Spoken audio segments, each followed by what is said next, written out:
Someone could have told me they were starting now already. All right. Sorry for being late. All right.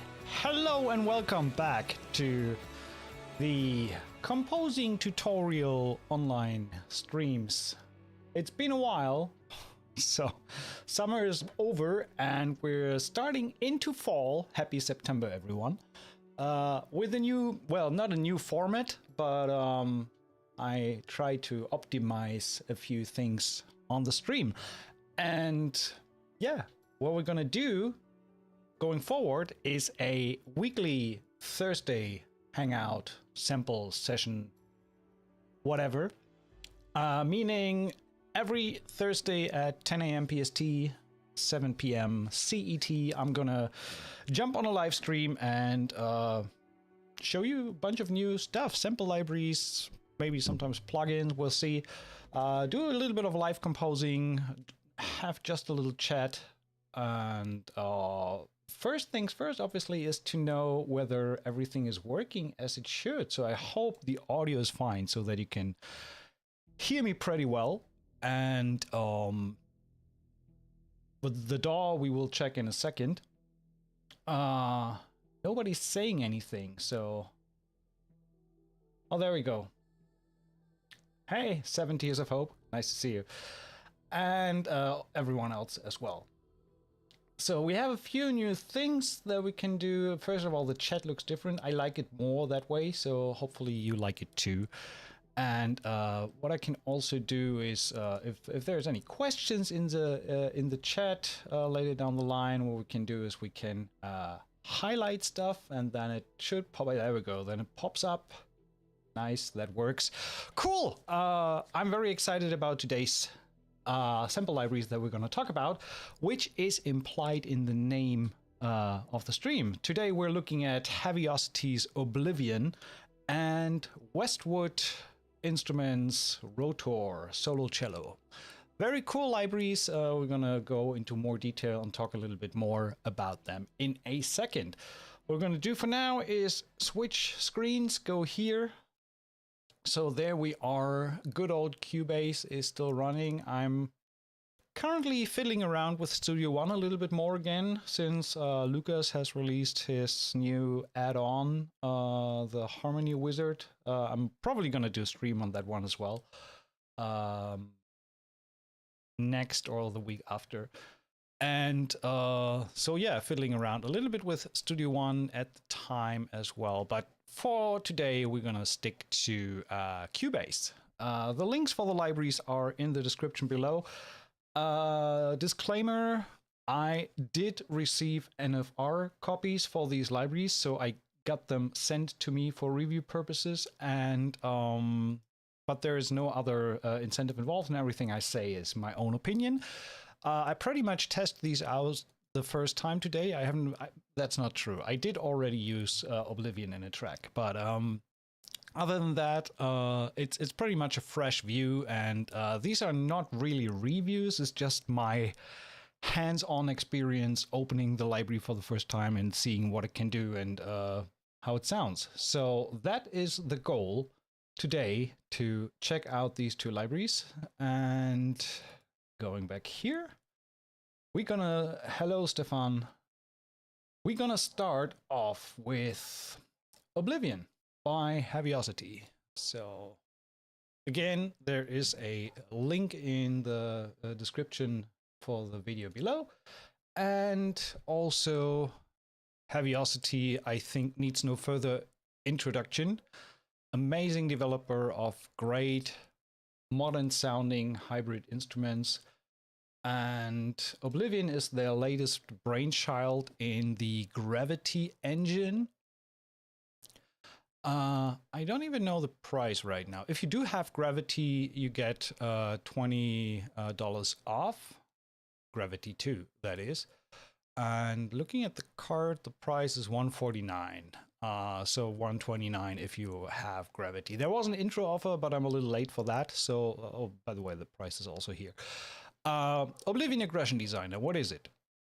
Ruthless, relentless. Dive into an arsenal of intriguing rhythmic pedals, beastly basses, scorching leads, and modular ambiences, unleashing raw, unhinged power and visceral emotion that will transform your next cue. Enter a realm where sonic intensity and larger-than-life sounds redefine aggression in modern scoring. So this has aggression and boldness written all over it. It has a very cool interface based on the Gravity 2 engine. We will check that out. Simeon already did take a look at that. But anyway, yeah, that's the library. So let's jump straight in and open up an instance of Contact 7 and explore Heavyocity Oblivion. We have 2 patches. The whole folder, the whole library, I mean, is, how big is it? 7.8, so close to 8 gigabytes in size. Runs, like I said, no, I didn't say, it runs in the Contact player, so it shows up in your library panel. It's a Contact player library, and you can install it through either native access or through Heavyocity Direct through the downloader. Let's open up. We have a designer and a menu. Actually, I want to start with the menu first. So this is all the patches we have, but we do get a ton of presets in the menu up here. If you cannot see this little menu, it's very likely that you are on this interface. All you have to do is click this little camera icon, the snapshot button, and that brings up the snapshot menu. That's where you have all the presets. So, but before loading a preset, let's quickly play what it starts out with right away. So what does it sound like loading it up? Hey Martin, and please let me know if the audio is coming through properly, if you can hear the DAW.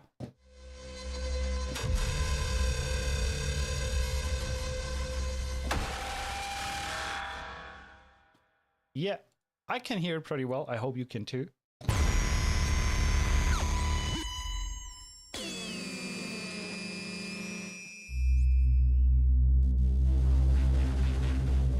Okay, so the way this is set up is that down here in the bottom range of the keyboard, you can select the key that you're working in. Right now we are on C, so that goes from G to G in octave, so every key is available. It's not triggering new samples as far as I can tell. It's basically pitch shifting the samples. So let's take this one. So this is on C, and we tune it.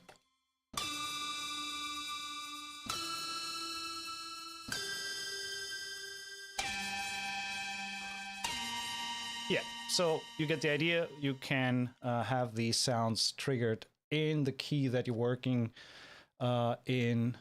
Audio's fine, DAW, and your voice. Thanks so much, I appreciate that.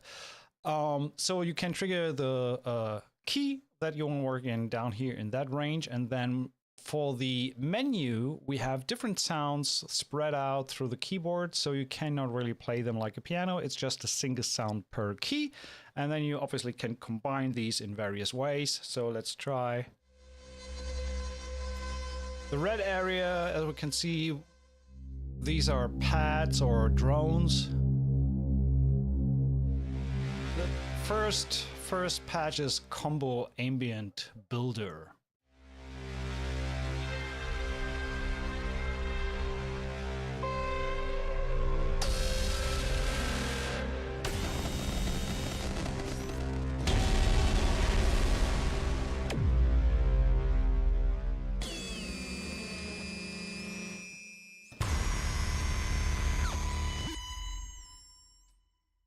Thanks, Martin. Yeah, we'll look at some of the features in a little bit. But since you mentioned it already, yes, you have this little button at the bottom here, expand source to keys. So if you have a single sound that you really, really like, say one of the pads, for example, if we click expand source to keys, it will then turn the keyboard into a playable range. You see that the tuning buttons are gone, and now you can play this patch.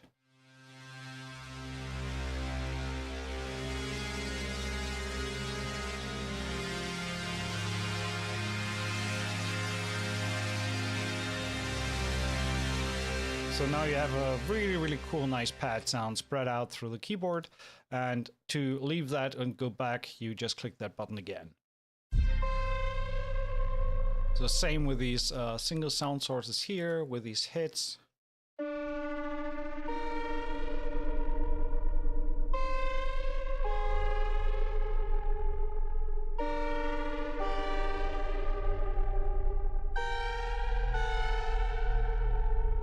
So that's pretty cool.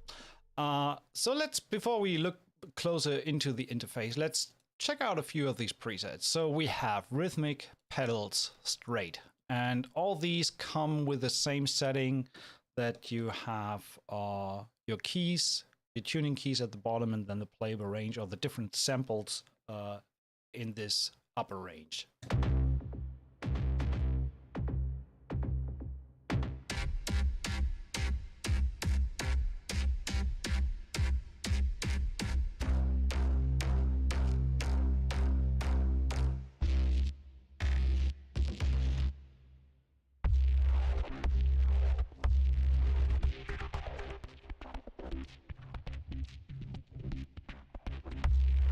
Nice. That's some beefy loop there. I turned the volume down a little just to not blast any speakers out there.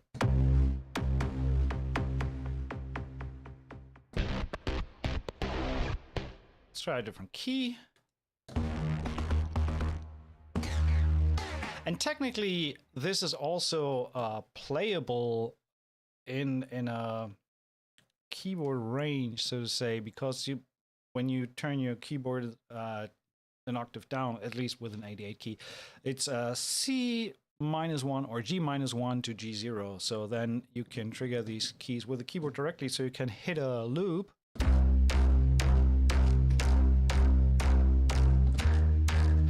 Unfortunately, it does not tune.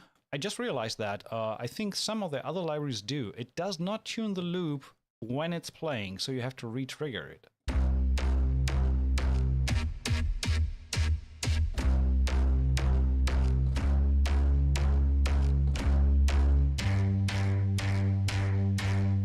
Yeah, I think in some of the older Heavyocity libraries, the loop was changed while you changed the triggers.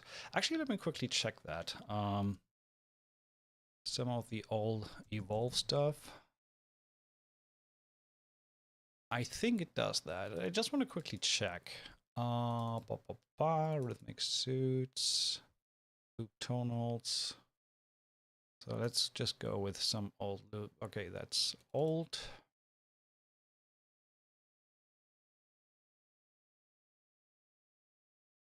I think I'm in the wrong setting here.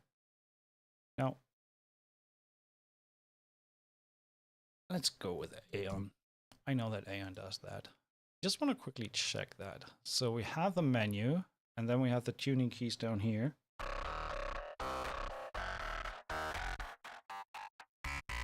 Yeah, so with the old libraries, you can tune while the loop is playing. I don't really know why Oblivion is not doing that, but it's not really a deal breaker. It's just would be a nice to have.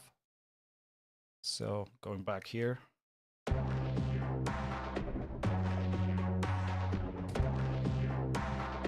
Hey Eve, good to see you as well. Or Evis, sorry, I'm not really sure how that is pronounced correctly.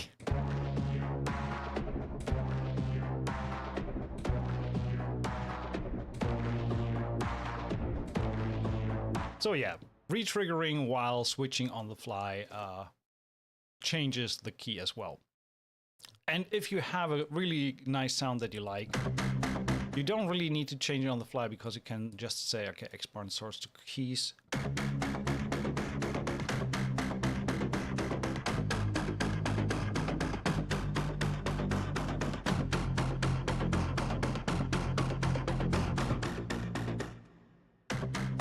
But it still doesn't allow you to change the key while the loop is playing in the middle. So maybe that's something that could be looked into in a future update. Not really sure what I did here. Oh, that button lights up here when you expand that range, and then you can click that here again. Same thing, it brings us back to the status from before. So these are the straight pedals. Very, very beefy. Then we have triplets.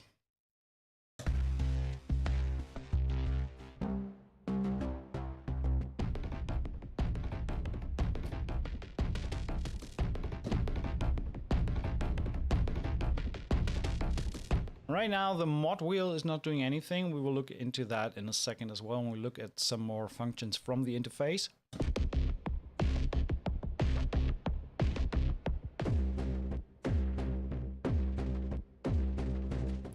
Really cool. So these are the rhythmic pedals. And then down here, that's basically the same functionality as if you click this expand source to keys button, so you just get the individual single sounds. And it goes back to the menu when you click the button. So it's basically just a convenience thing to have these individual ones. Then we have playables. Bass. Playable basses.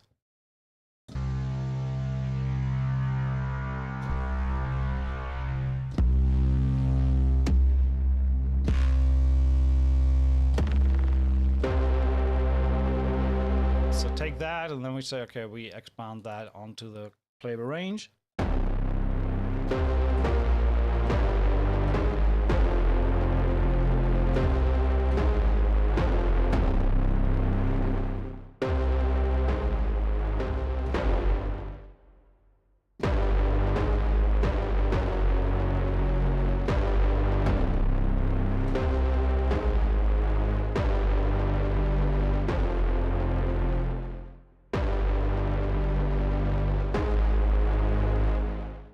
Just realized I should probably move the chat up a little. I'm gonna quickly do that. So gonna, like I said, new design and a few things that I want to change. So let's do this. So if I have my keyboard in the view, so there we go.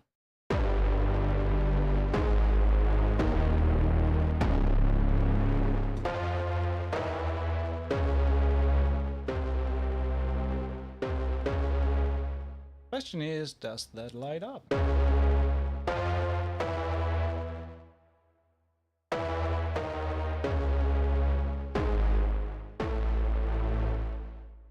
It does not, because my Cordy app has crashed.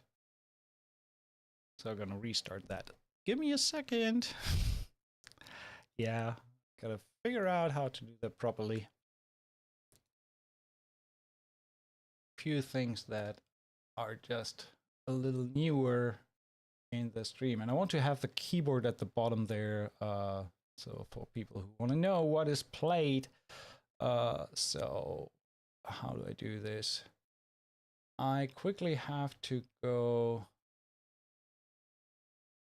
probably my mic will be gone for a second, so bear with me. I will be back in a very second.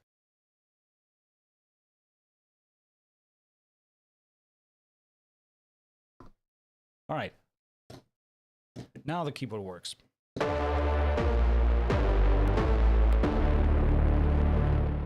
Okay, cool. So back to topic.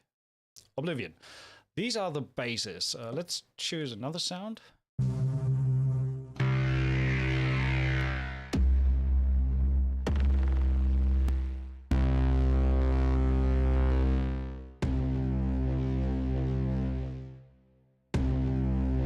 I like that one. So I want to quickly see.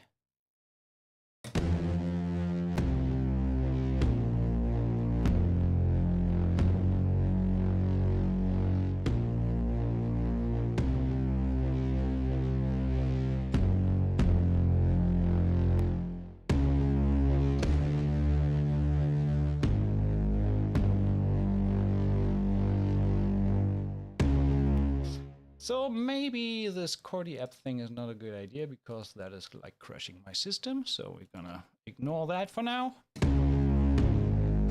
Yeah. That's better. All right. We do have another option. Let me see. I think I can do it like this. Bring this down here. Yes. Can do it like this. And we still have a little bit of an overlay of the keyboard.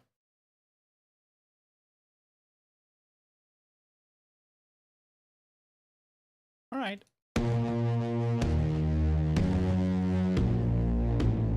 Hey, Jess, dude.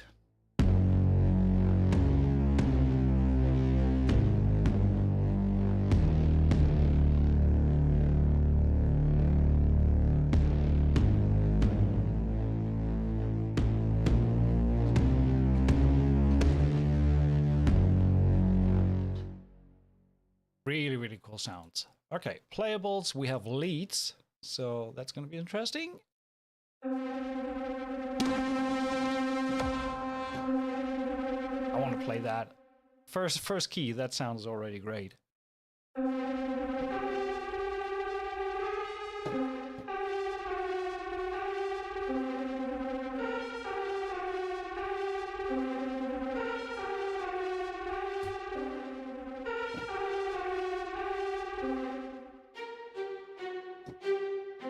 Oh, wrong track. Wrong track. Sorry for that. Here we go.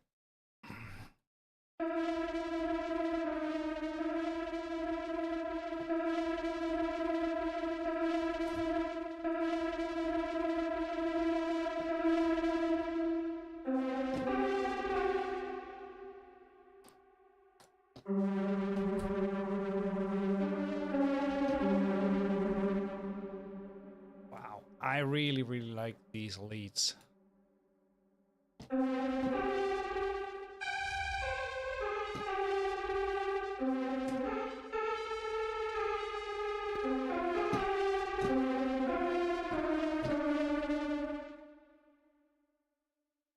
Hey, John. Good to see you. I'm doing well, thank you. I hope you do too. That's a nasty one.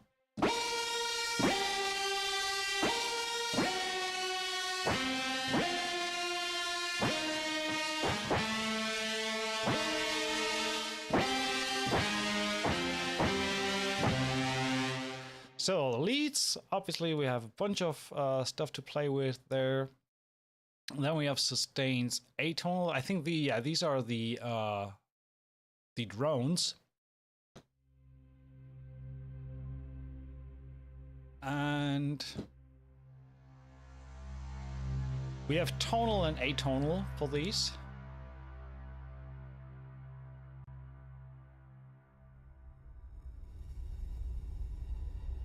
So that's great for horror scoring and the likes.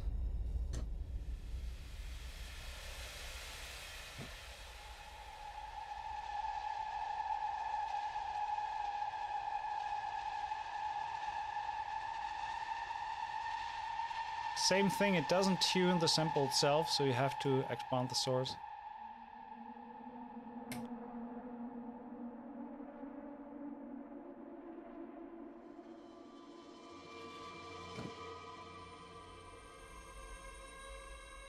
Nice sounds there. And let's go through some more of these categories, and then we look at the interface in a little more detail. And we also have the designer to look at. So we have atonal stings.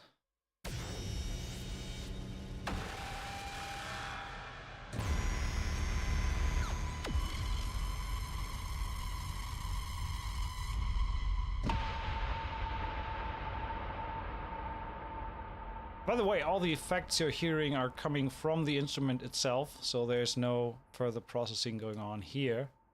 I mean, there's some stuff on there, but it's not doing anything.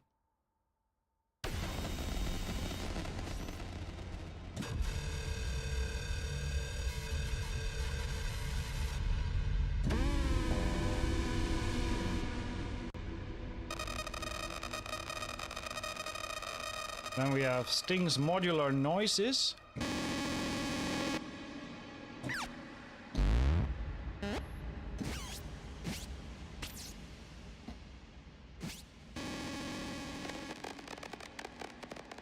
So some kind of alien transmissions kind of sounds. All right. Next one. Tonal stings. I guess these are more like Brahm type sounds. And signals.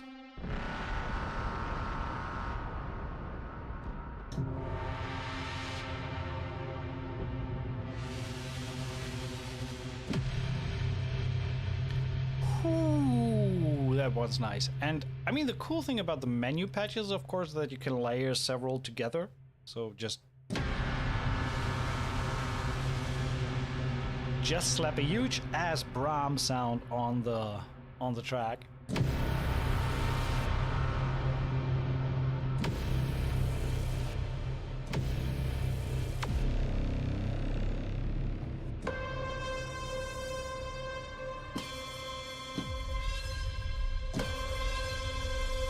So that makes it easy to combine different sounds. That's what these menus are good for sure.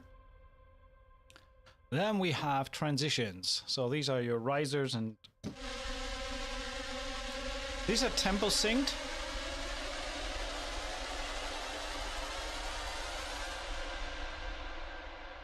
Actually, I really want to test that.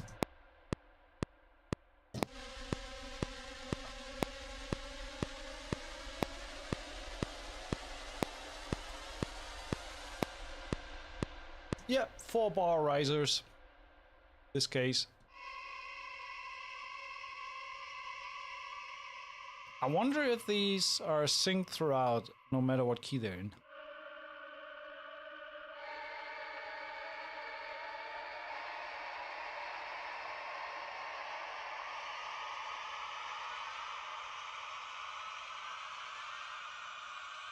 They seem to be all the same length, which is cool.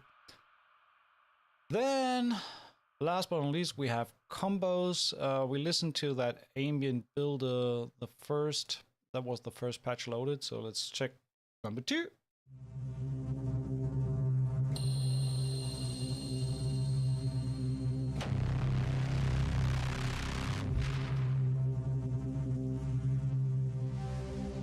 I mean, these are cue starters right away. Just these 2 sounds at the top.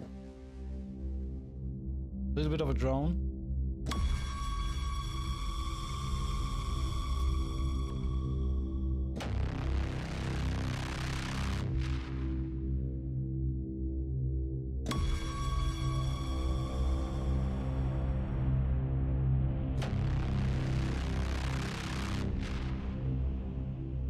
Beefy. Very, very beefy. So let's go back to maybe let's go with the pedals. I take a single one that we like.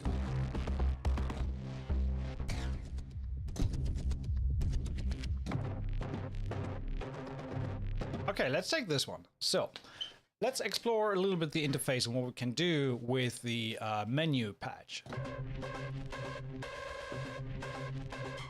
So on the first, we have different pages here. We can see the source that we're actually using for this sound, and this is the source control page. Then we have the macro page, macro sequencer and LFO, source browser, and master effects. So on the source page, we can activate a filter. In this case, it's set to a low cut filter. And it's, I think, pretty straightforward to learn that to mod wheel, for example.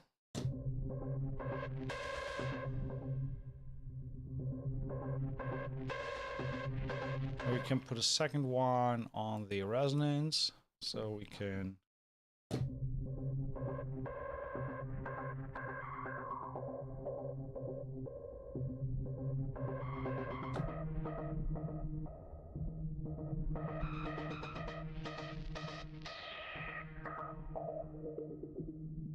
So very nice to play around with these. We have attack decay, sustain. So that means that is not doing anything. Oh, that's for the filter. We can determine.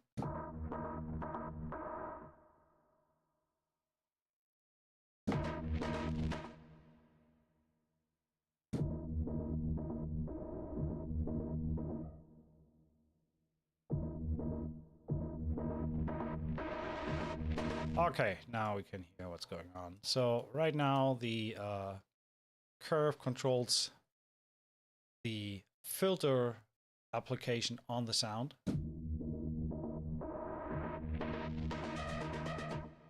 So take the decay down, that goes faster.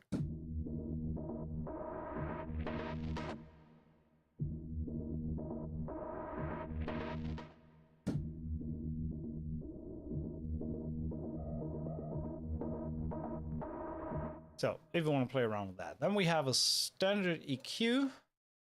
Choose the frequency, gain, and Q factor. So for example, 600.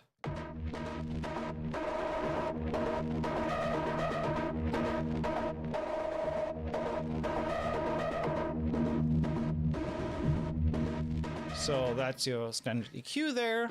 And then obviously the returned menu mode and distribute the source to the keys.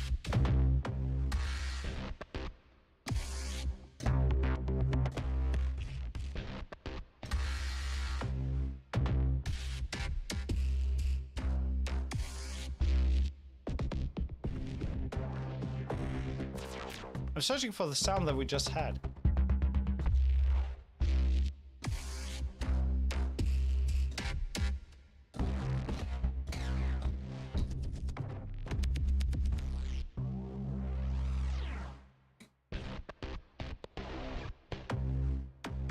Can't find it anymore, so we take this one. Okay, let's check out the next page. Nice, the eye is there. So that's the macro page where we can control envelope, tone, drive, motion, and space. And right now, it's not doing anything. And I wonder, yeah. This one is the one that's linked to the mod wheel. But right now it's not doing anything. This controller is moving all these controllers at the same time. And if you want to access these, there's this little arrow next to the name. So let's try to take a look at the drive. So, and these two effects are off, and that's why we don't see anything happening. So we have to activate the saturation, for example. And then when we bring up the big knob via mod wheel, we want to increase that, want to have that a little more beefy. With these two little arrows on the side, we can determine, maybe that's hard to see in the stream, there's a little ring around the knob, and depending on where I move that, I can increase the range, how much the effect is affecting this knob. So right now we go from 0 drive to all the way.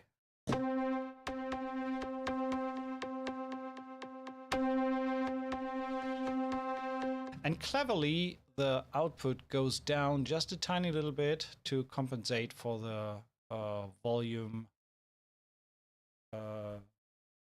for the higher volume due to the introduction of more drive. And then we have distortion as well. Same thing. We can go from, for example, from no distortion to half, and then also the tone in this case changes. So we can turn that around the other way so that the tone goes down. If I bring that up all the way, we should get a pretty hefty amount of distortion.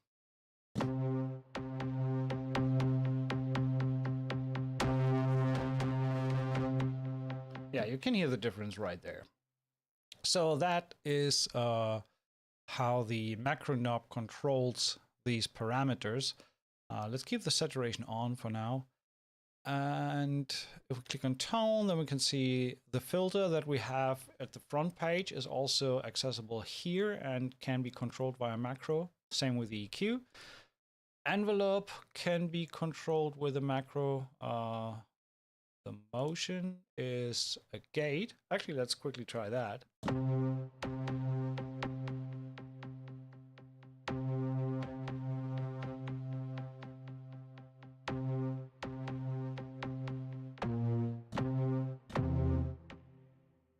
Right is 1/32.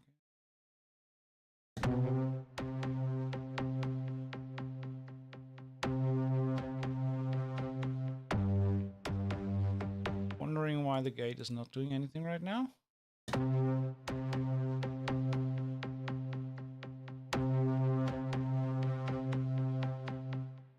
Okay, let's try this.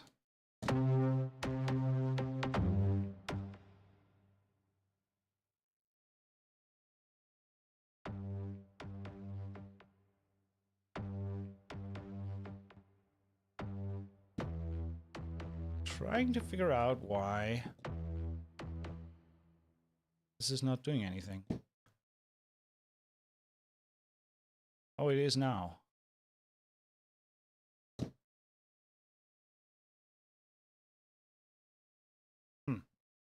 I broke it. Set to re-trigger free run. No. One shot. Say legato. Or does that only work when the DAW is playing? No. Something's off here. I don't know why the gate is not working.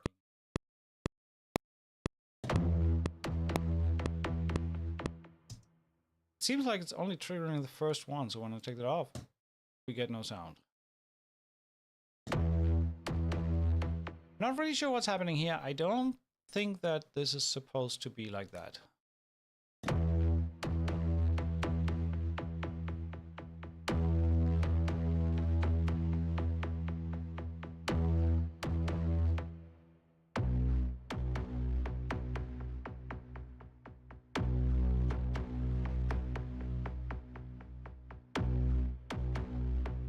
So, just trying to figure out what's going on here, why these are not working.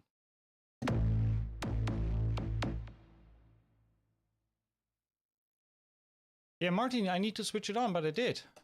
Turn it on, I turn it on here. But nothing's happening. We do have macro sequence.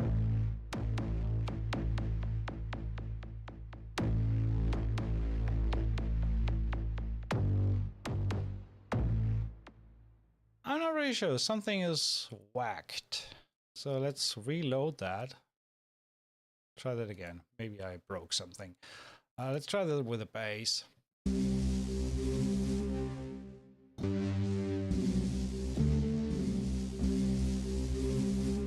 want to quickly try that again. So let's open up the drive setting. It did work for the drive. So let's check out motion.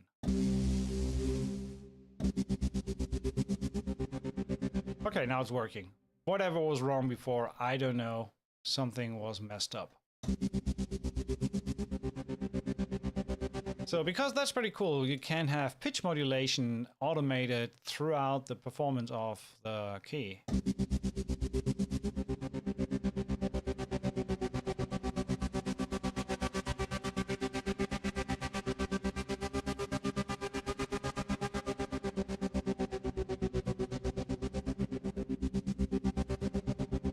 So that's pretty cool because this obviously gives you so much control, and you can also blend that in. So you can start with a single sound.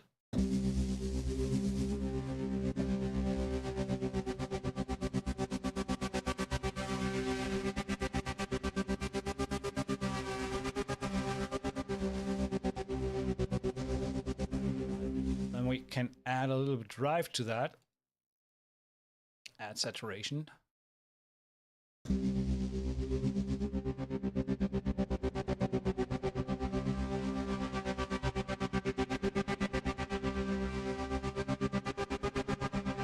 I like that very, very much.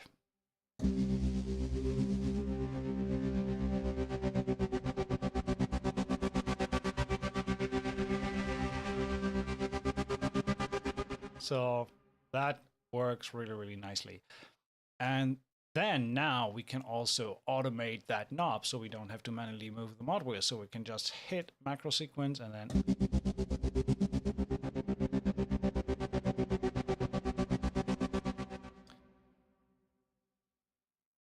there we go.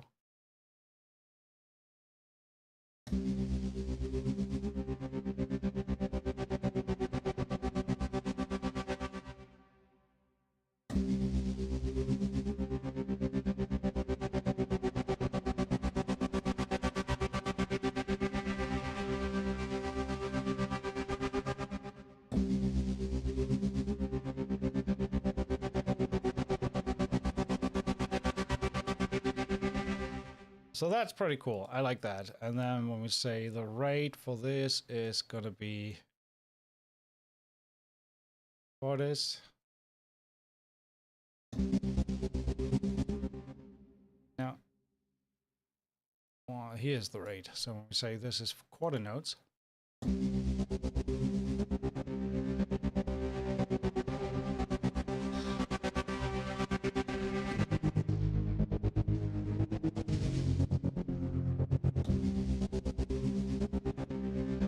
And then by changing this setup here, we can create funny little rhythms. So we could say this one goes like this. Make that longer.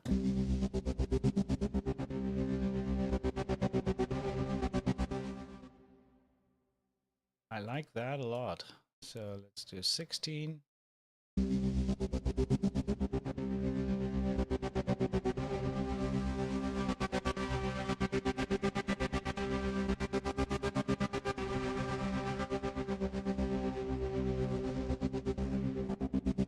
So that's pretty cool. Nice tone shaping possibilities there on the macro page and on the macro.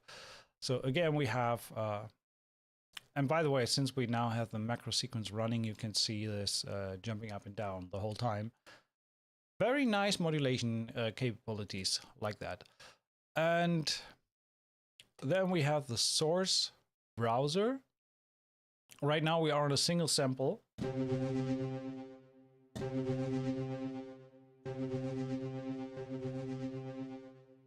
I think this only works when we go back to, yeah, there we go.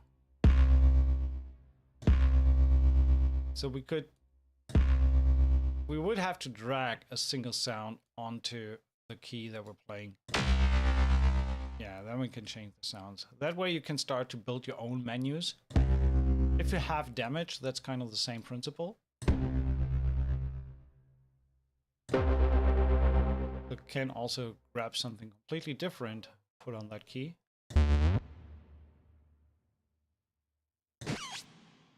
So, and then we have the master effects. Filter, modulation, punish knob.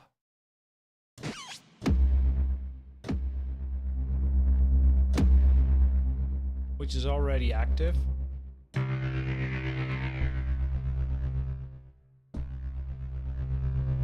So punish is, you have 3 different settings. Hurt me plenty. And nightmare.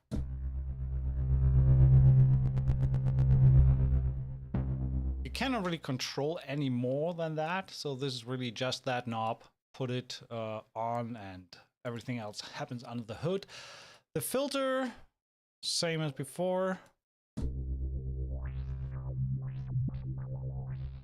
And we have modulation.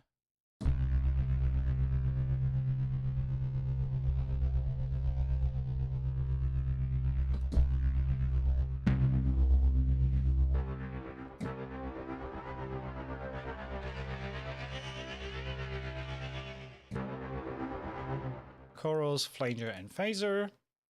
Compression, feedback compression or bus compression. EQ, delay.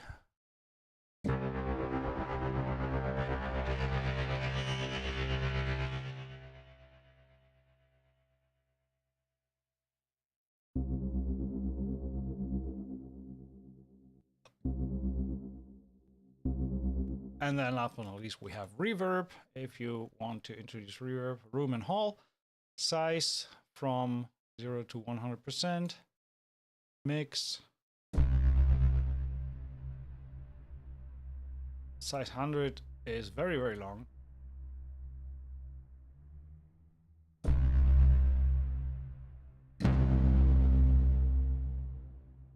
Turning everything on, modulation and filter, and heard me plenty on 3 o'clock. And then activating the macro sequence.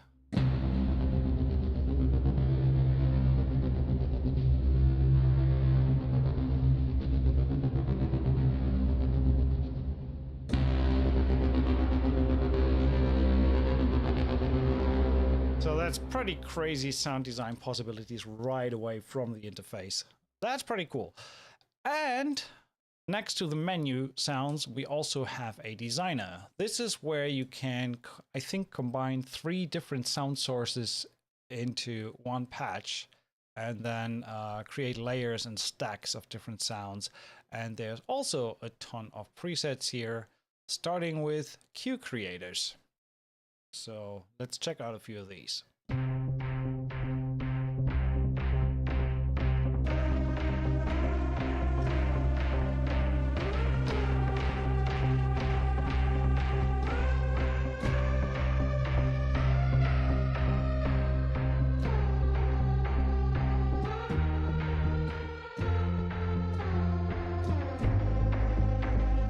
So obviously the loop re-triggers every time, so if I don't play in time, it sounds a little bit rusty.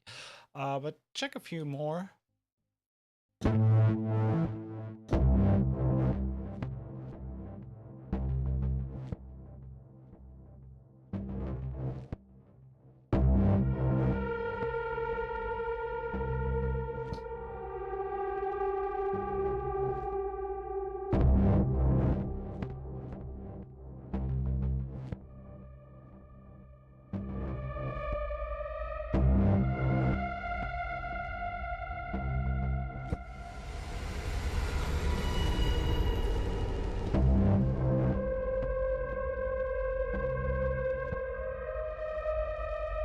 That's pretty cool. I mean, this is just coming from a single patch with 3 sound sources layered.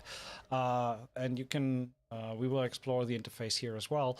But yeah, you can, of course, dive in and change all the parameters, all the sound sources, and create your own patches out of that.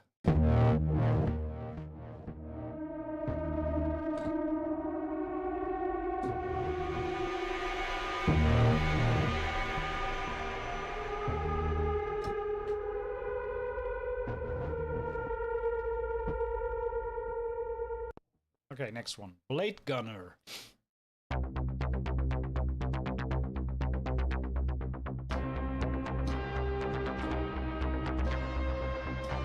I have no idea why they called that patch that name.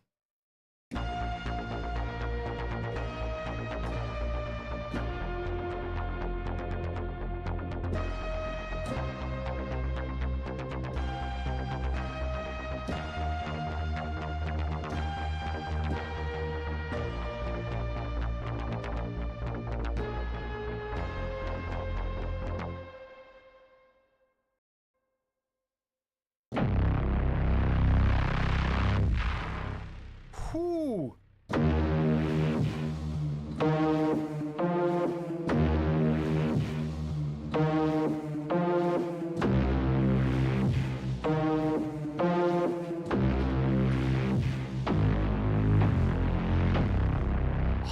That's beefy. Okay, we have straights stacked. So before in the menu we had these straight loops, and now we can stack up to 3 different loops.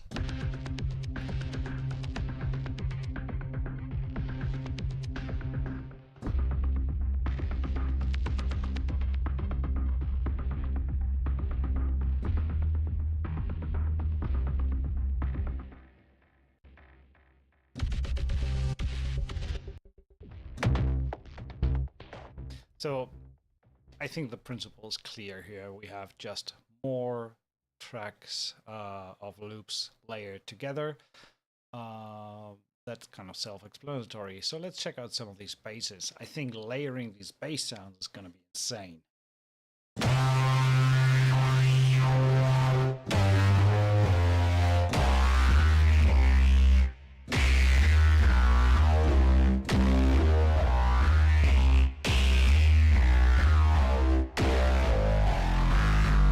Holy cow, that's what I'm talking about. So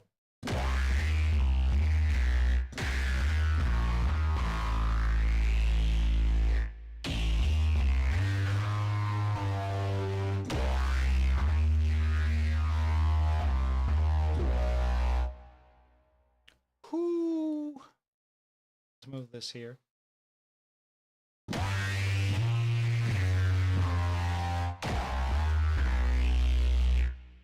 Ooh, nice.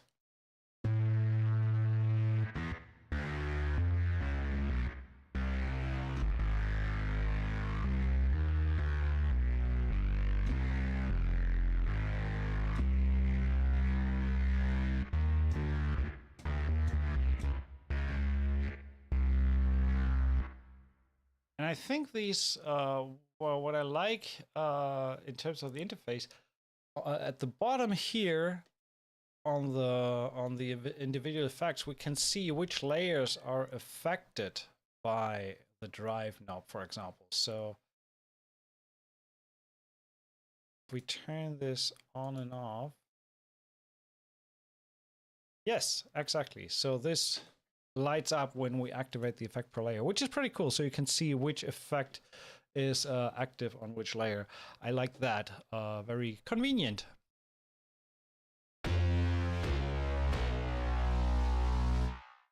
These basses are insane. I'm even more curious about the leads now.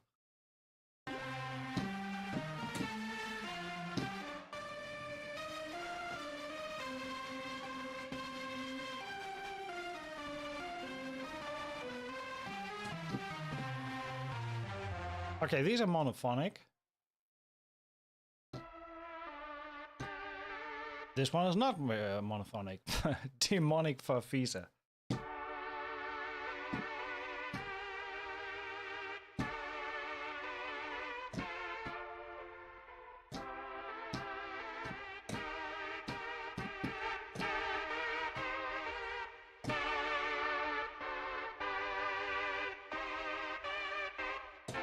I like that.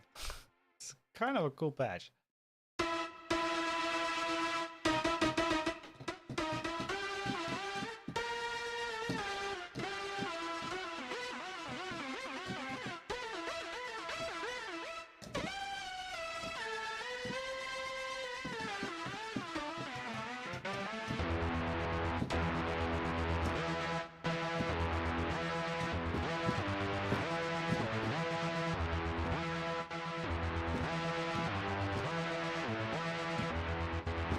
I can see so much use for these patches.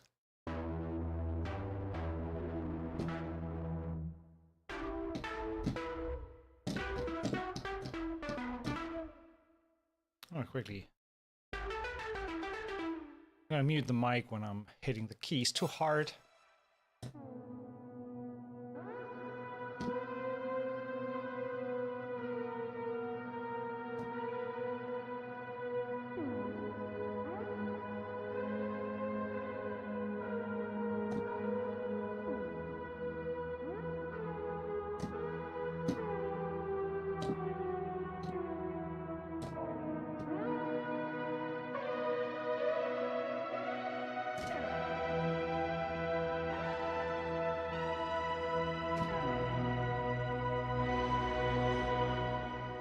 Wow, that with a little bit of black hole and delay, starting off soft.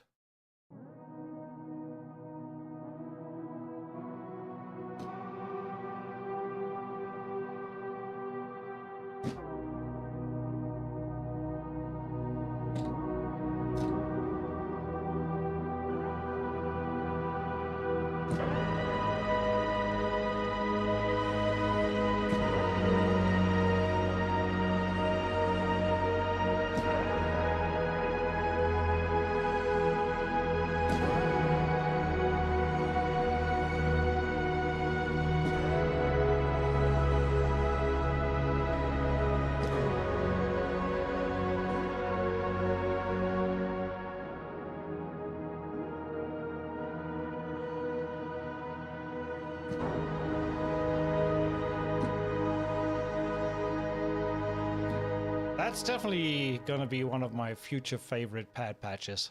Holy cow! I'm gonna save that for later. Oh, I like that a lot. I like that a lot. Know what I can do? To speed that up later down the line, in case I don't remember that. What's the name? Haunted Eulogy. So I'm just gonna save this.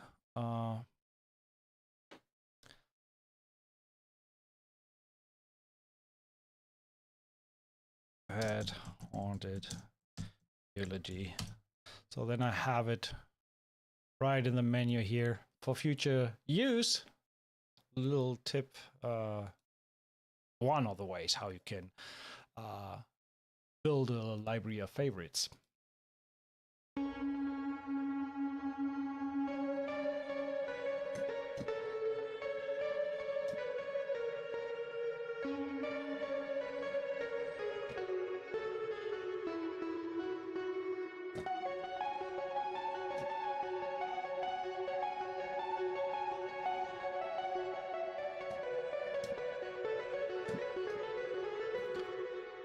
Much more versatile than the trailer would have you assumed, given that there is a heavy focus on the Doom soundtrack and the aggression, and I mean it's called Aggression Designer and things like that, but it can do nice as well, which is cool. I like that.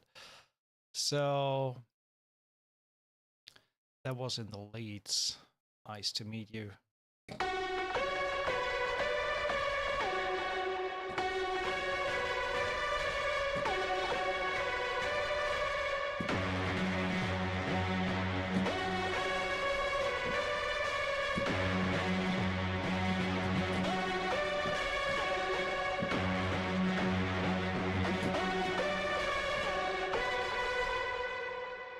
Yeah, I can totally see some use cases for that. We have some tonal textures, atonal textures, and stinks and transitions.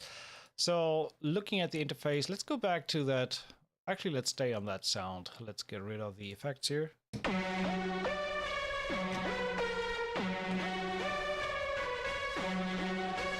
So up here we have these three sound sources that are combined, and here in the bottom layer we can see how these are distributed on the keyboard. So right now all the sound sources, all three, and they're color coded. So we have that turquoise, reddish, and bluish, and these ranges can be seen here in the keyboard as well. So we can expand the ranges, split it up. We'll look at that in a second. So 1, 2, 3. These are the sound sources, and we can mute and solo each of these. So just on this one, that's the first one. Second one.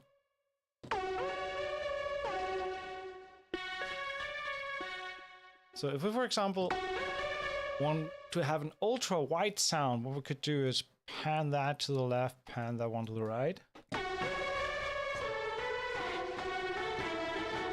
So now we have a really wide sound.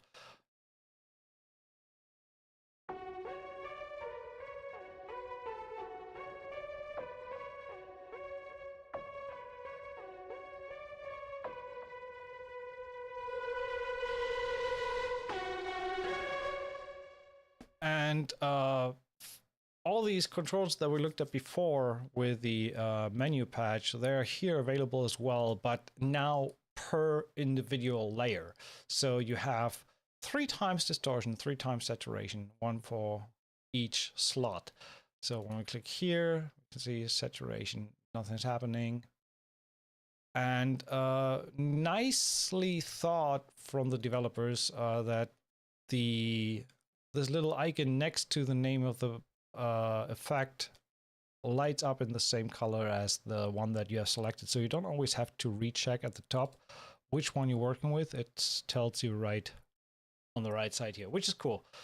And same thing down here. If I, for example, go to layer 1 and activate the saturation, again, we can see that this lights up. Nice. So obviously saturation distortion on the first one. Next one is the mixer page. So here we can, and by the way, every control that you see that has these little arrows, up and down arrows next to it, that means this parameter can be controlled by the macro page that we looked at before here. This big knob controller that controls these things permanently right now. And you can also change the way this thing, we'll look at that in a second. That's even more interesting. You can blend between these three layers. But the volume here,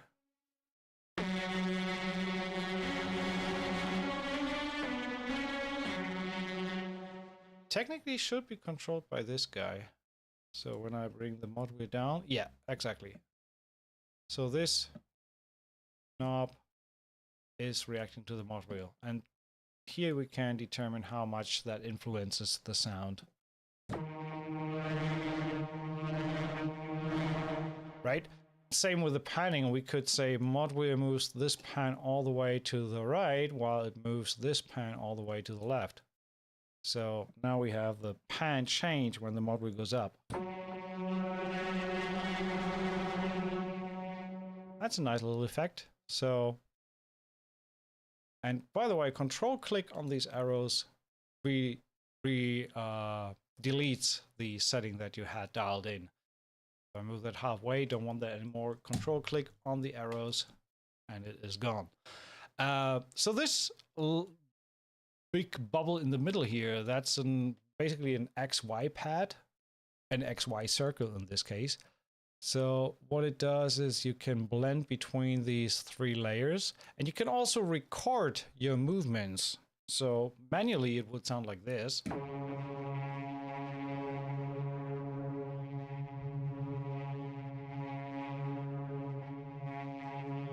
So, and when we say, okay, let's record this movement.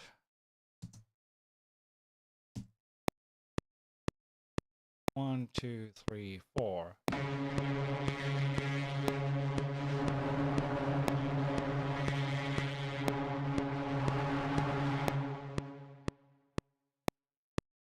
So now it plays this back 4 bars.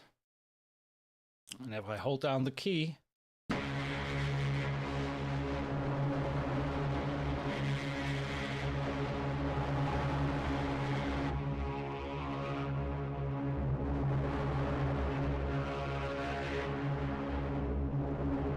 so that's really nice as an add-on. So you could, I think that's really interesting if you have different loops, and then you can fade between the loops. We can check that out in a second. Let's move on.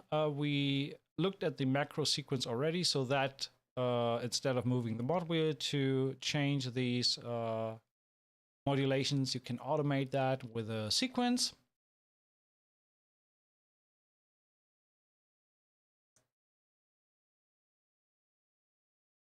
Kate, thank you very much. That's very good to know, because I thought the intro pricing period was over already. Let me try that. I can highlight a comment that is new. So, boom, there we go.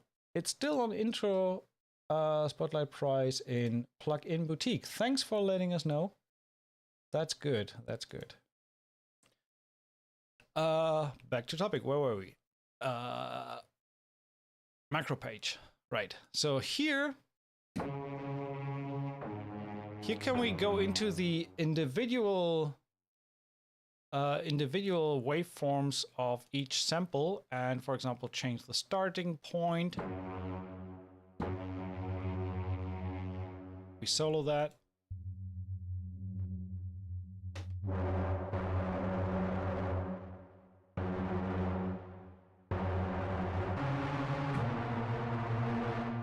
So that's cool. And I think this is also, yeah, this is also the page where you can determine the ranges for each of these sounds. So I can go in, right now we are going to C1. If I say, okay, that's not enough, I need all the way down to C0. We can do that. We can just click on these 3 lines across the keyboard range and expand the range to our content as little as we like. It's a little bit fiddly, to be honest, on a 4K screen. It's like gonna hit that little box here to move it. But overall, and by the way, these colors change depending on how you mix and match these colors. So that's kind of funny. Yeah, but it does really work. Now you can have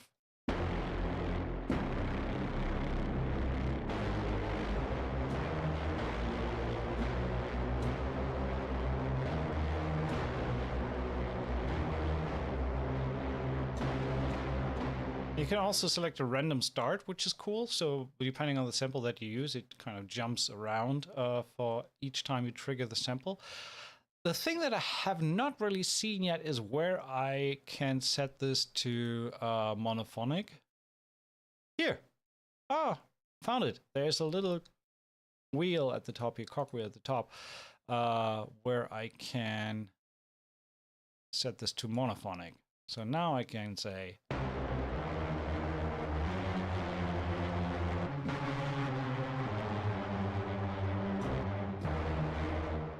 Or I can still set it to poly, but I can introduce some glide, for example, on these two.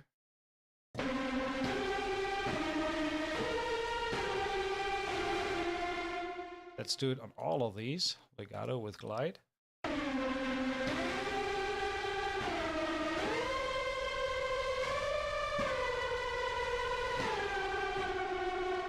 If we do mono for all of them, we cannot play polyphonically anymore.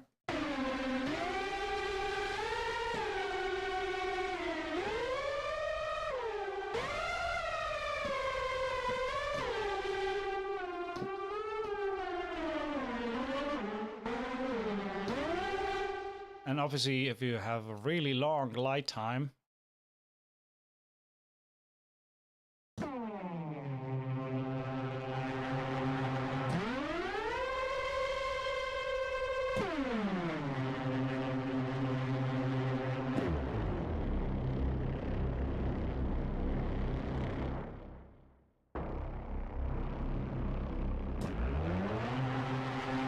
so you can create some really nice effects with that. SimCity, what's up? Zup. And then we have the Master Effects panel, which is very similar to the one we already looked at in the menu patch. So overall, that's a little overview on the Oblivion library from Heavyocity. Obviously, there is so much more to it. It has the typical Heavyocity sound aesthetic, which I personally really like. It's just in your face, aggressive, modern, and these sound sources, I can understand why they call it destructive or call it so aggressive, because that's what the sound sources are. It is really beefy. And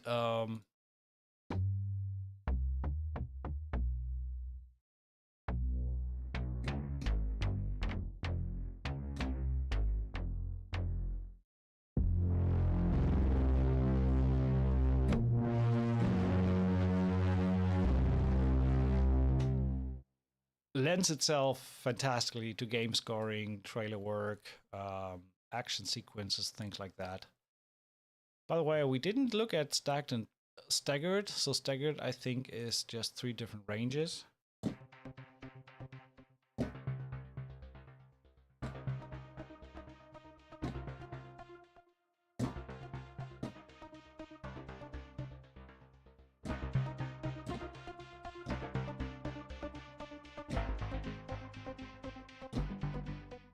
So, yeah, really, really cool. I like it a lot, and already found my favorite pad patch out of the whole library. That's great.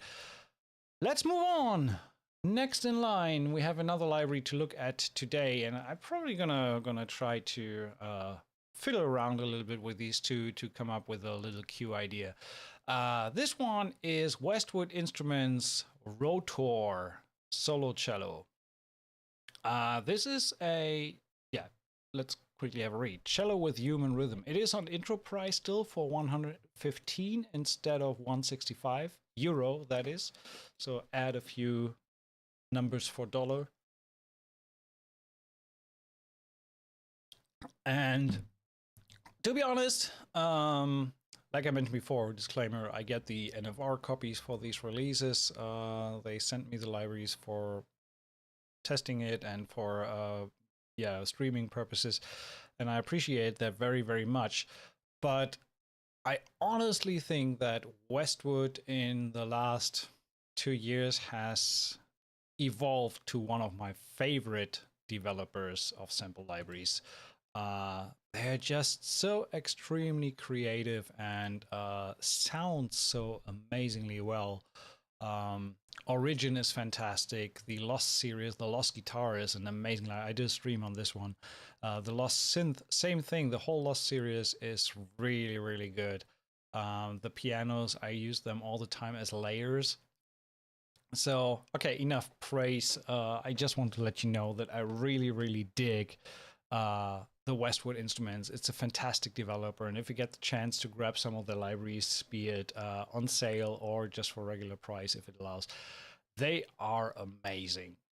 And Rotor is no exception there. I have not played much with the library. I only watched the walkthroughs and the trailers and things like that. It sounds really, really good. So it's a solo cello library, and the main selling point for this is that we have recorded rhythms performed on a solo cello, which is something that is ultra hard to realistically emulate with individual samples. So if you have spiccato samples and play a repeated phrase, it, compared to the real thing, it will always, at least in my experience, sound somewhat sterile and just not as convincing. It's kind of like what makes a performance is like the space between the notes. That's where the performance comes from. And so we will take a look at that. A cello with human rhythm, a solo cello sample library made with rhythm in mind. 150 playable rhythms recorded with true human feeling and timing. A variety of tempos, time signatures, and feel, all completely tempo syncable. There's an impressive collection of exciting short articulations and individual flourishes which you can use to add interest and accents. And if this wasn't enough, there's an entire percussion instrument included made purely from sounds of the cello. Set your music in motion with this remarkable cello. 150 tempo sync rhythms, 15 shorts articulations, 15 flourish articulations, percussion sounds, 4 mixes, and 4 mic signals. So this comes in pretty beefy right from the get-go. It is also a contact player library, so it shows up in the browser. Let me quickly see what the comment there was. I missed that. Thanks, SmartTune. Appreciate it. And welcome back. So hopefully from now on, we will be getting back to this regularly once a week, every Thursday, 10 a.m. PST. That's the goal, at least. Hope I can realize that. It's gonna be fun. Back to Rotor. So let's delete this. 4 patches: rhythms, shorts, flourishes, and percussion. I'm just gonna make sure that there's no stuff going on here. Okay, so let's start with the rhythms. If we load it up, one of the biggest complaints, I have to start with that, that I read from other people, and I actually have that myself as well. These patches are not key switchable, so I cannot jump between the different rhythms via key switches, because as you can see at the top here, it always reloads the new patch of rhythms. Technically, it's not a problem. You could load 16 instruments or 8 instruments and then load one individually and then do a little expression map to switch between the channels from 1 to 8, for example. That way you can create your own key switches if you would like to. But as far as I have heard from the guys at Westwood, they're looking into adding that as an update to include key switches. Anyway, we can manually set the tempo to 90, 120, 140, or automatically, which means that Contact decides based on your host tempo, which is the closest tempo to match the tempo of your track. So if you are at 88 BPM, it will likely choose the 91. If you are at 160, it will obviously choose the 140. We have these tempo settings, we have the time settings, we have 4/4 loops and 6/8 loops. Basically 2 choices for 6/8 and a bunch of other choices for 4/4. And right at the top here, I didn't see that at first, you have more than these 8. You can click on the right here and then there's more performances. Then we can sort this by feel, simple, gentle, lively, and all. And it's not like this is all of them. So in simple, we have 8 performances. In gentle, we have 10 performances. In lively, we have many, many, many. And then alt, also many, many, many. So let's start with simple. Simple rhythm, and it is explained down here. Rhythm 38, simple, 120 BPM, 4/4.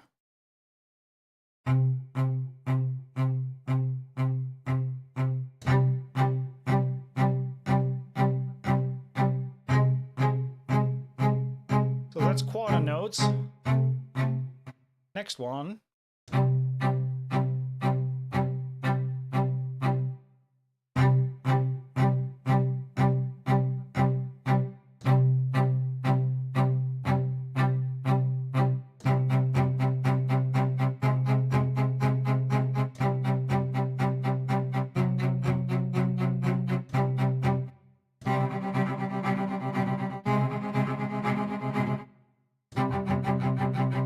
Triplets. I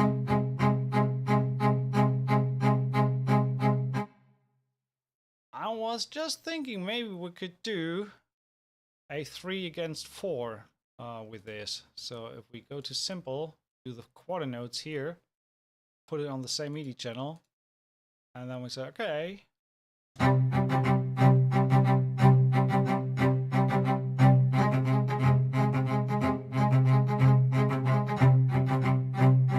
So that's cool. So we can combine these rhythms, of course. And what I like about the way this performs in terms of playing is when you hit the keys at the same time, obviously you get like a chord playing.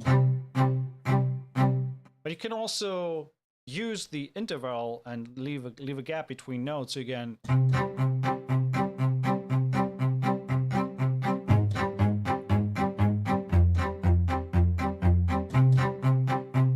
Which makes it really, really fun to play. You can create some, maybe not always ultra realistic rhythms in terms of what can be performed on a single cello, but really cool rhythms that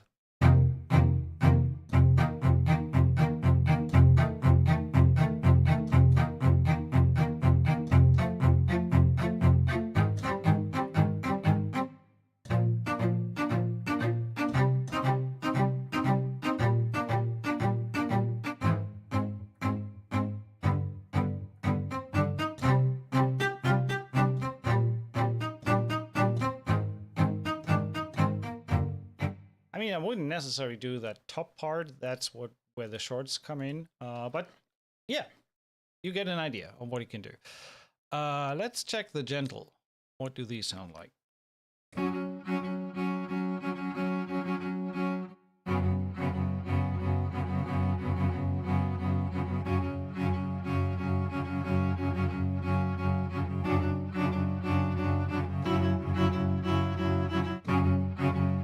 And this is something that you just cannot do with multi-samples.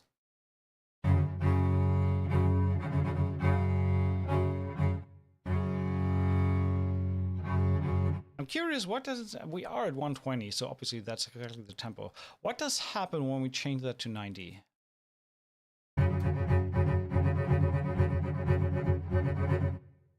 Rhythm 2.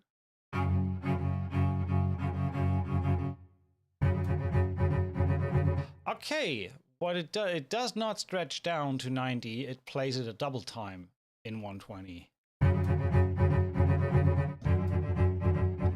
go to 110, no, still.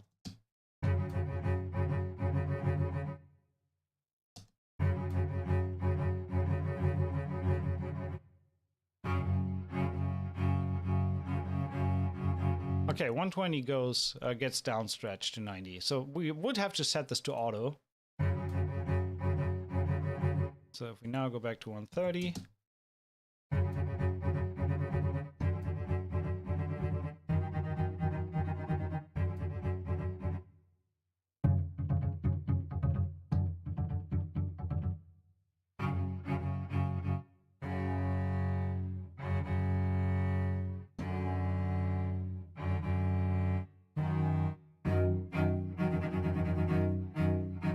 I just start to realize that these rhythms seem to be very, very different in the different tempi.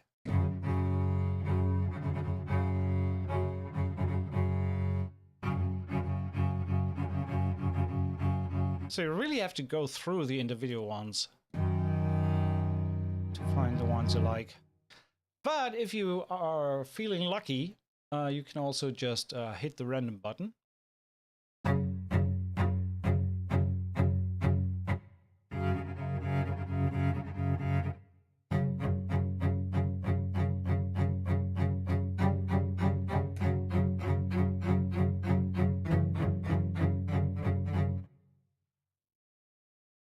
All right, so I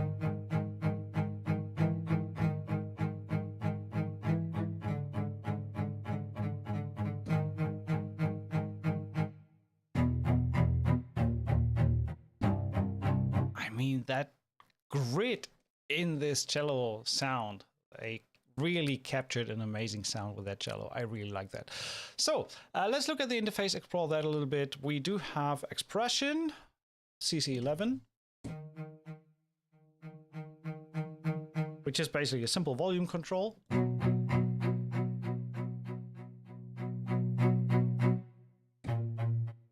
There seems to be no dynamic on this one. It does not, which makes sense. I think don't think that they recorded several velocity layers like piano and mezzo forte and forte. That's just that loop. The only way you control that is by expression. There is a double feature, which doubles gives you a stereo effect.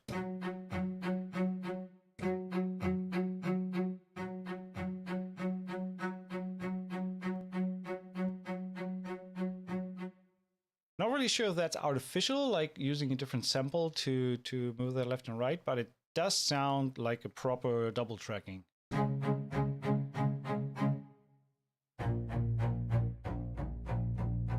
And by the way, you can tell that we are way lower than a cello could play, and that is because of the range. So we have the standard range for a cello. That goes down to C. I don't know why the key colors go away when I click on standard, but extended.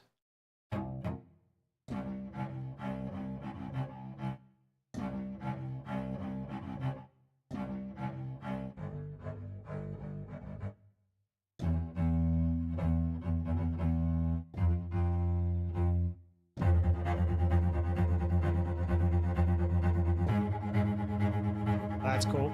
I like it. We have internal reverb. And let's take a look at the mic position. So we when the patch initially loads, it comes with mix 2 preloaded. So let's compare all of these. So let's go with a simple rhythm on this one. Maybe simple eighth notes of quarter notes. So we have the reverb turned off. So let's check mix 1. One thing I don't like is with mix 1, 2, and 4, I would appreciate if the other unloads, so that they are like monophonic. I can only play mix 1 at a time. Don't see why I would mix different mix. Well, maybe we'll try that. So I'm rambling. Mix 1.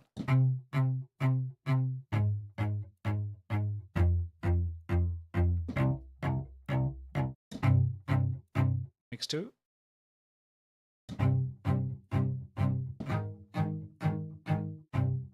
Mix 3.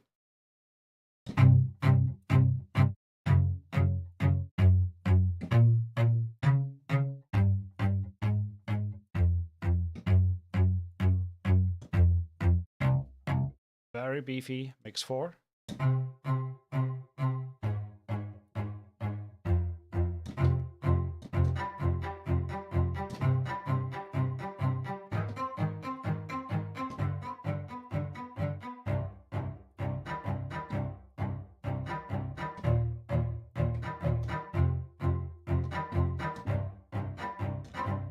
Yeah, I like that. So it's a little bit more roomy. And then to access the individual positions, we would have to go to page 2. We click on spot. I don't know. Yeah, okay, mix is still loaded, so I have to turn that off first, then go up here. So now we can listen to the spot mic only.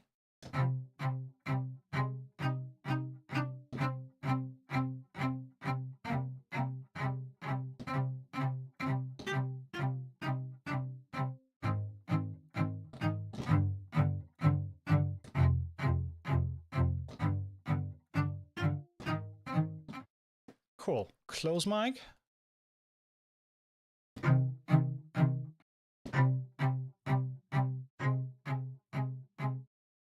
Both together. That's very close to the mix 3.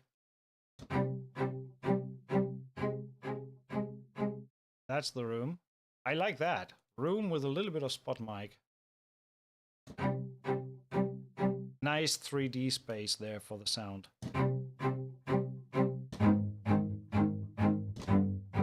Or you can turn it the other way around, a little bit more close and less room to get a little bit more intimate.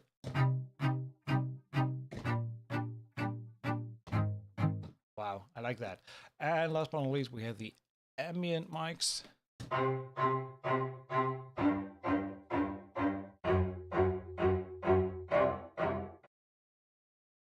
Sergio, I can highlight that.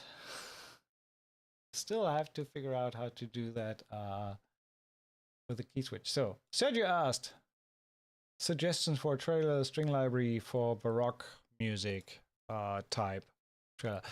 I would probably say Pacific by Performance Samples, which is very romantic type sound with a heavy vibrato that might get you close.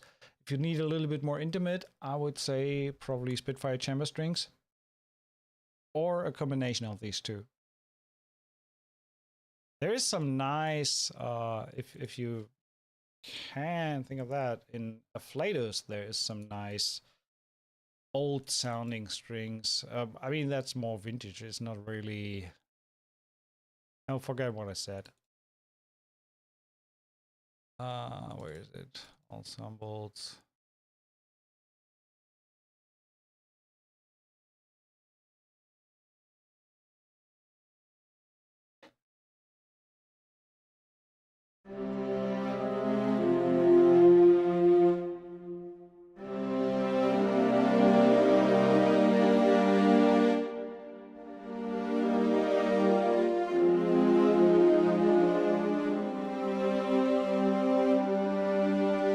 So that might be, I mean, there's some nice stuff in the Afflatus that might work for that as well. But yeah, Spitfire chamber strings and Pacific might be the first things that come to mind for that specific type of sound.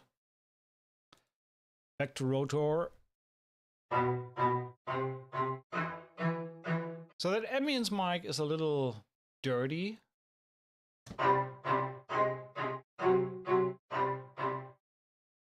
Not a big fan of that sound, but I can see it working in conjunction with the others.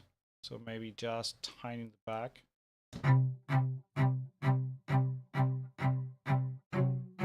To add a little bit of grit.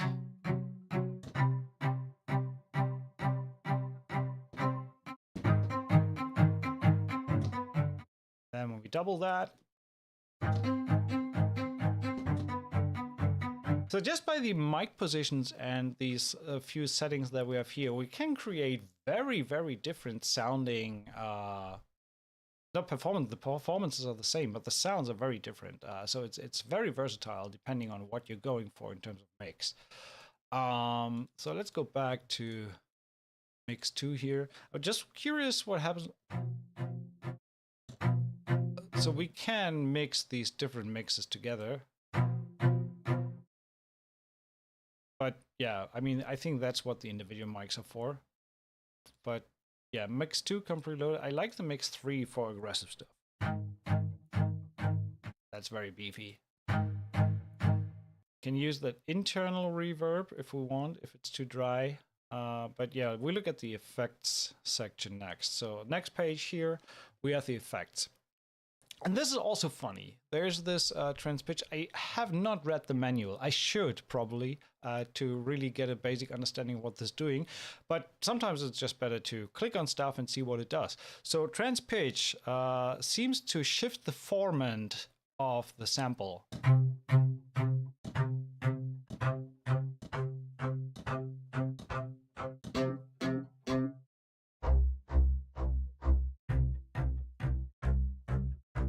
So it seems like it's moving the whole sample range like 6 notes down and then pitching 6 tones up. So you get originally played a G, now sounds as a C, tuned down, for example. I think that's kind of the effect here, which obviously makes it cool to build ensembles out of that.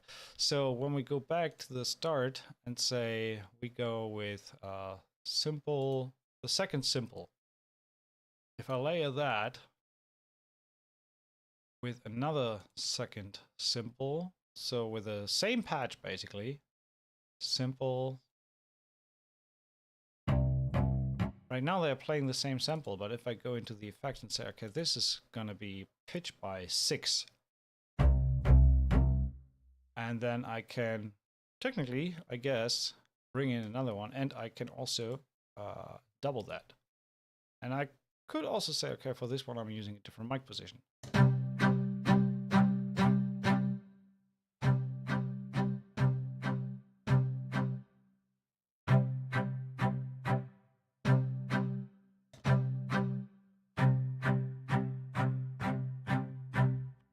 So you can easily like build ensemble sounds with the same library, with the same recordings, which is pretty cool. That is a funny side effect there. Back to effect. So that's the trans pitch.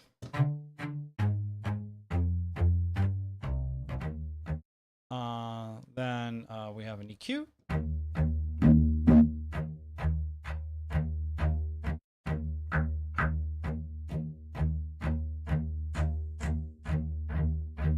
I'll be honest, I'm not the biggest fan of these internal EQs. I like to have an extra EQ like this to have more control over the sound. The delay, internal.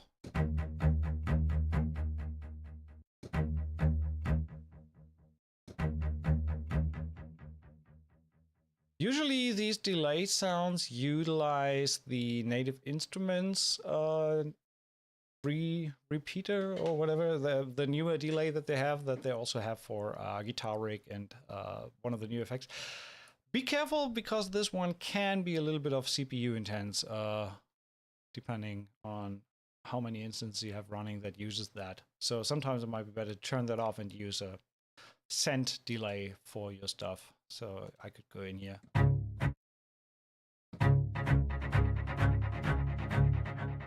And have a delay not on every single instrument, but something to send it to.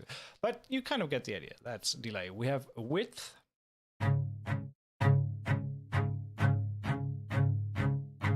Can turn it mono to really, really wide. Swap channels. We have the reverb that we already talked about. Settings. No key switch settings. I mean, this is based on their general framework that they have for other libraries as well. That's why we have some information here that is not available for this library. Other libraries do have key switches, and then you have settings here. You don't have on this one. Auto purge mics. Oh, maybe that's the one I was looking for.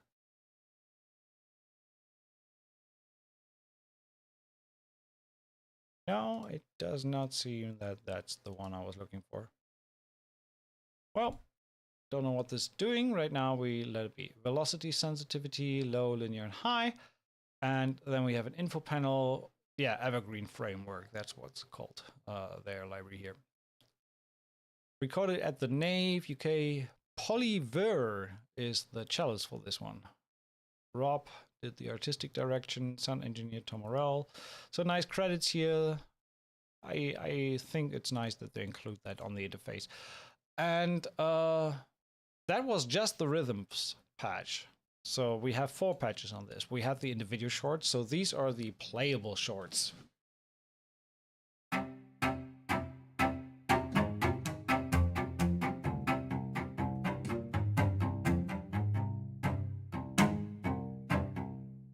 And besides the fact that I really like these rhythms, these multi-sampled shorts are one of the beefiest shorts that I've ever encountered in a single cello library.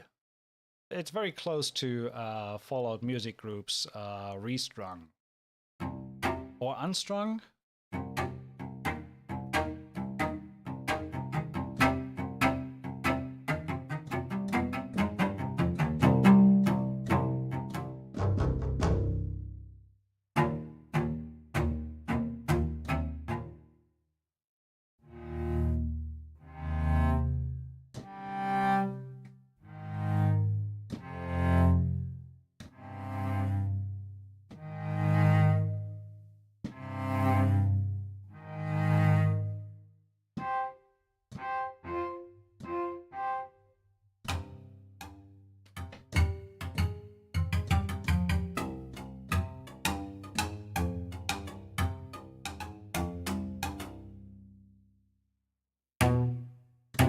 I mean, come on, listen to the brushed long. I can only pray to the heavens that they get back to the same studio with the same player, with the same mic setup and everything, and record some longs and swells and possibly even legato. That would be an amazing cello library. I mean, listen to the wood that you can hear through the stroke of the bow and the instrument.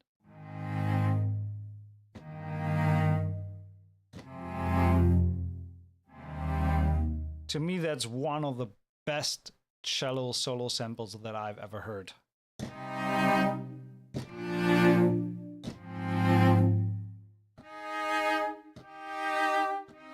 I so wish that I would have longer notes and can play some legato with that.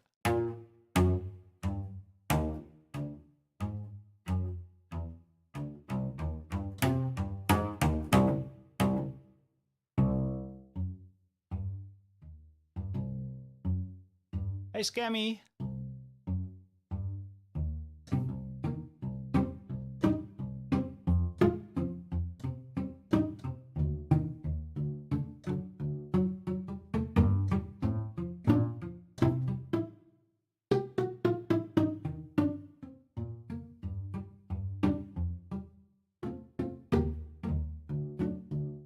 Nice.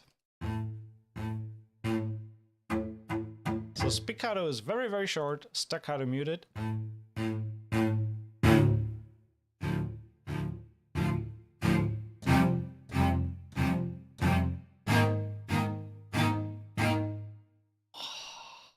I like that a lot.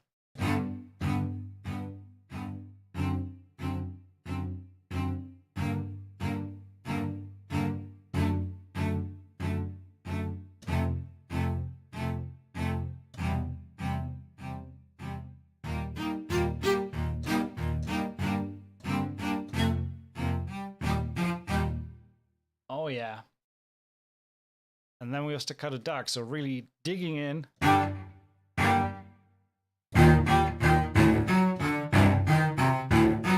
That's a rock and roll cello, if I ever heard one.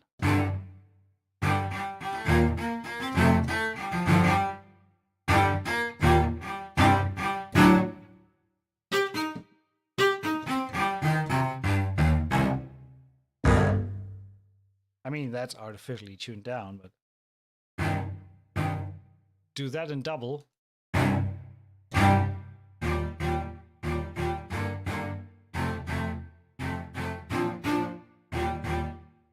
Layer that Oh, wow. Layer that with Colenio, doubled as well. Maybe that on the reverberant mix. Put that on channel 1 as well.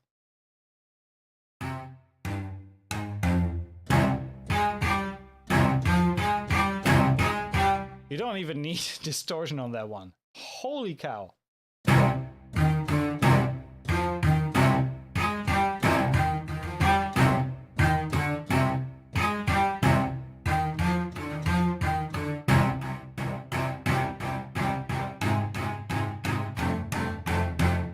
Or layer that with spiccato, or with a more soft brushes, maybe.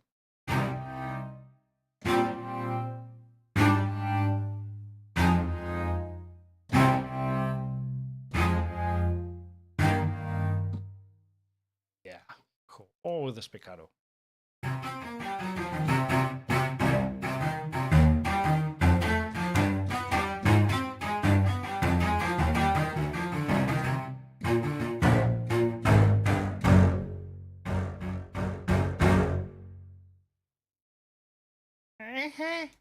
Stank face. Quiver. So a little vibrato.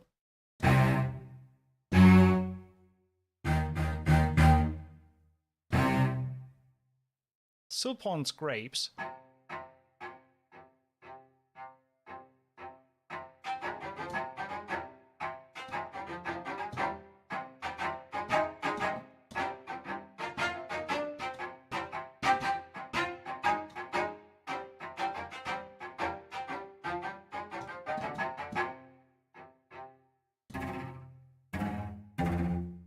Yeah, like I said, I can only send some prayers to the high heavens and have Westwood Instruments hear us. Do a long version of that as well, with legato, with a lot of performances, tremolo, sustain, non-vib, vib, you name it, and combine these two and you get the ultimate solo cello library. Especially if you nail the legato the same way you did it on what is it called? Novella. Novella is amazing. Please, please, please do a solo cello library with that sound. I mean, the wood in the sound is amazing. Okay, that's maybe just me. I'm rambling and same cello, same studios, same settings, just longs. Give it to us. We needs it. Okay, then we have flourishes, which is a little bit more performant stuff.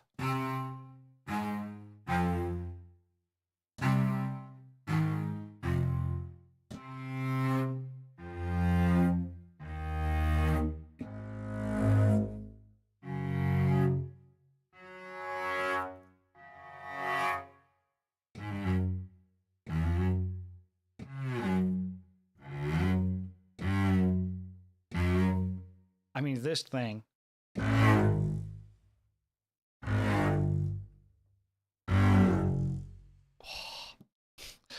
And let's check the percussion last but not least.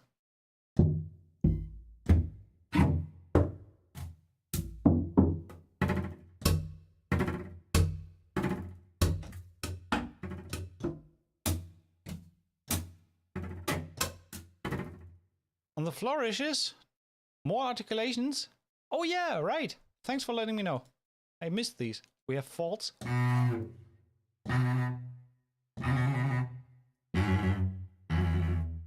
I mean, it's a lot.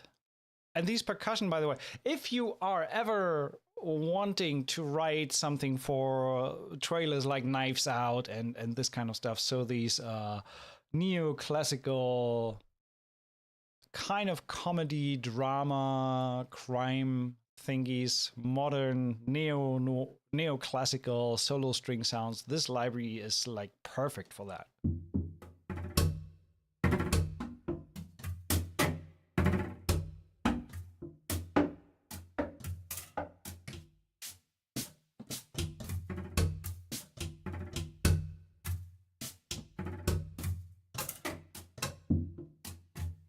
That's cool. So that's solo instrument percussion.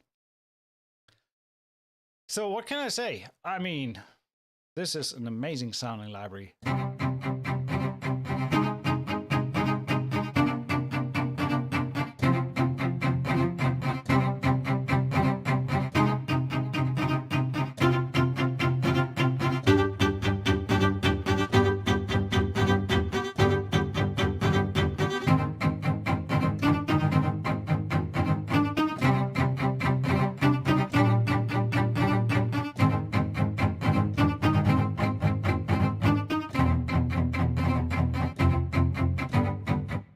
Can you write a neoclassical track for us? We can do that in a session, definitely not today. I'm not gonna make that, but I can keep that in mind for a future session where we do live composing. Maybe we do something like that. I could probably play you a track of mine that I not so long ago did for. I wonder if I can play that, but I think I should be able to play that. That I did for a trailer library. Might be funny to compare. I wish I would have had that library already when I did that track. Would have come in very, very handy back then. But I didn't have it back then. So had to make do with other stuff. Where do we have it? Where is it? Production labels. There we go. H. I wanna bring in the final version.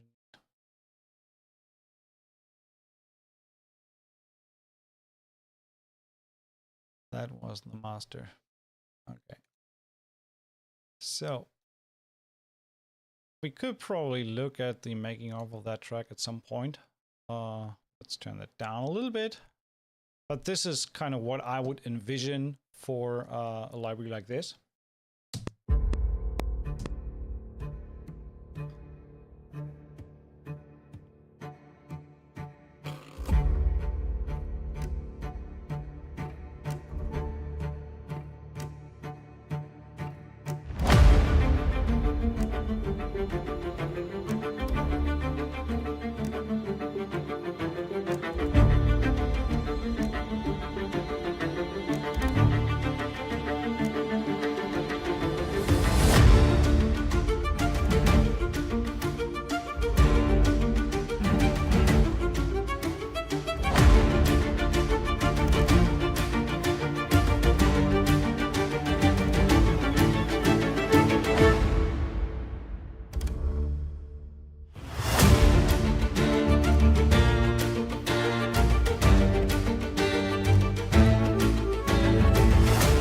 Unfortunately, I'm not 100% sure how that works with copyright or content ID on this track. So just a little excerpt, but we could look into writing something similar on stream and sometime in the near future.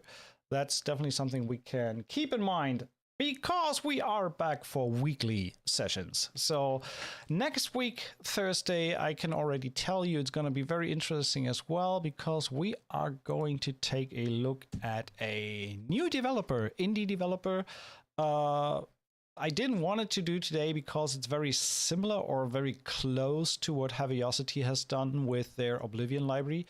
But next week, we're gonna dive really, really deep into Pinkerton's Infinity, which is a new library for underscoring and TV scoring. And I had a little bit of a play around with it for a few days already and tried it out. First instance takes a little while to load, but this one is the one that we're going to take a look at next week. And I will probably just do this library alone because this is insanely detailed and deep. So there's a lot we can do. I'm not the biggest fan of the pink color, but we have to live with that for the next week. But I don't care really so much about the interface, but more about the sounds. So next week, we are going to take a look at Pinkerton Infinity. So that shall be it for today. It was very nice to have all of you around here for the first comeback stream. And yeah, every Thursday at 10 a.m. PST or 7 p.m. CET if you're in the Berlin area, or I think, yeah, 6 p.m. London.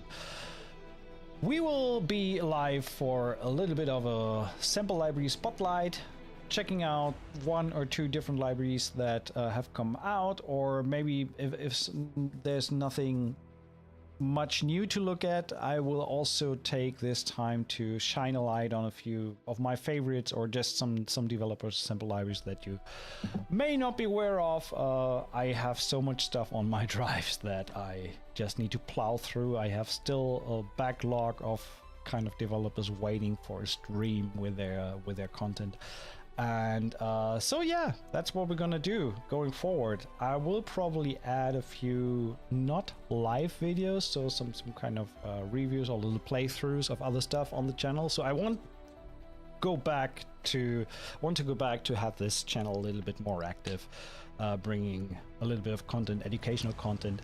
Feel free to check out the links below. Like I said, I got these libraries as NFR copies, so but my opinions are my own, nothing influenced by these developers. But I highly recommend Heavyocity's Oblivion. It's an amazing library, and Westwood, I said that it's becoming one of my favorite developers overall. And some of the links that I have in the description on the video are affiliate links, so that's a way of giving back if you plan on buying the library anyway. It's at no extra cost to you, so you can buy that and I get a little share of the sale, which would be, of course, much appreciated if you can do that if you plan on buying the library. Definitely leave a like in the video, leave a comment below, ask questions. I try to address that very soon in the near future in upcoming streams. So for so long, that's it for today. Thank you for tuning in, and I see you on the next one. Bye bye.